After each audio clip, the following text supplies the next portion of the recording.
It's a very, very big problem. Um, for me, there are multiple ways of looking at it. One, we have to actively build huge amounts of housing that will be affordable to a multiple group of people. Because the idea of affordable housing is like affordable to who? Affordable to who? Which salary bracket? So a multiple group of people.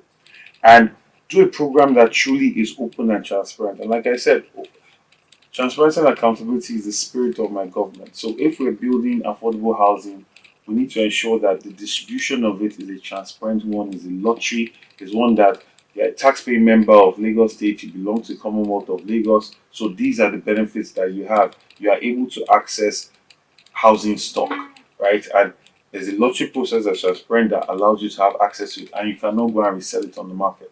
The government, you can only sell it back to the government to make it available for people that actually need it. That's the first thing.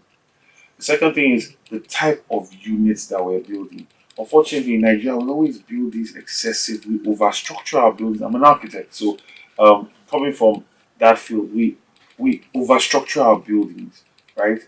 It's almost as though we don't want to be innovative or creative enough, so we just build in a way that we're sure the building will not fail. But we need to look at Japan, for instance, that has capsule housing and capsule typologies where you have a space to sleep and to work.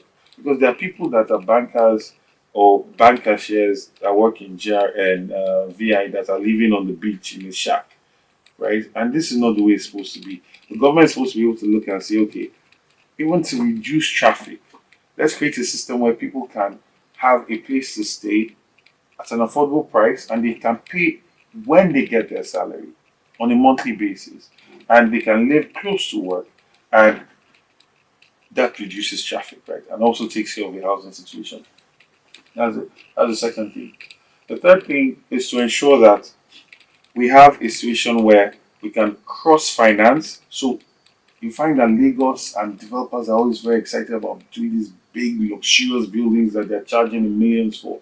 Whatever funds is coming to the government from that, they should be putting that in a social housing fund. Because majority of people in Lagos cannot afford to live in Ekwa Atlantic, cannot afford to live in Bodilon. Right? So there must be a social housing fund. And you look at the example of how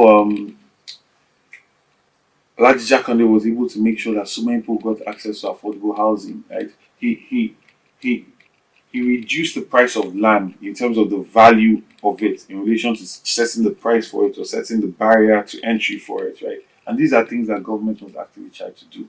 Must ensure that these funds are put towards and even partnering as well with developers and giving them tax incentives. Like if, for instance, as an architect in the United Kingdom, when I was working, no matter how luxurious your apartment building is that you want to do, there must be affordable units in that building for it to get planning permission. Right? So they want an inclusive society, not one that separates people. They want an inclusive one, and that's the kind of policies that will be put in place. We want a situation where there is a good mix